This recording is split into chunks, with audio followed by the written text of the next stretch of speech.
Hello बच्चों, let us read the question. The contrast in the fringes in any interference pattern depends on.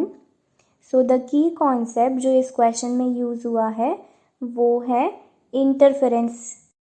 So जब interference होता है या तो constructive interference होता है या फिर destructive. So we will see how we are going to use it.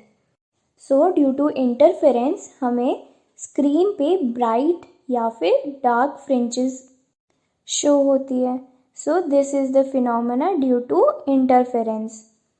तो जो इंटेंसिटी लिखेंगे हम उसकी, तो intensity of bright fringe is given by I1 plus I2 plus 2 root over I1 into I2 into cos delta. और जो delta है वो फेज डिफरेंस है. अब क्योंकि कंस्ट्रक्टिव इंटरफेरेंस है तो हमारे पास हो जाएगा I1 plus I2 plus 2 into root over I1 I2 cos 0 because constructive interference. So I1 plus I2 plus 2 root over I1 and I2.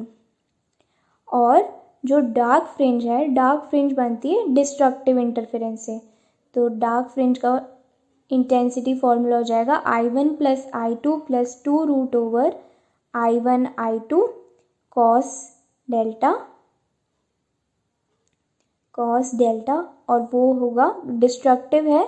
So I1 plus I2 plus 2 root over I1 I2 और cos 180 degree.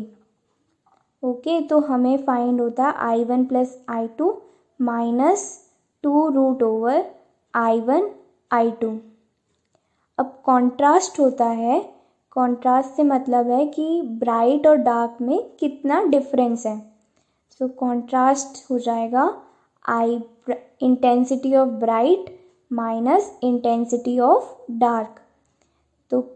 तो हम लिख देंगे IB और ID की value put कर देंगे I1 plus I2 plus 2 root over I1 I2 minus I1 minus I2 plus 2 root over I1 I2.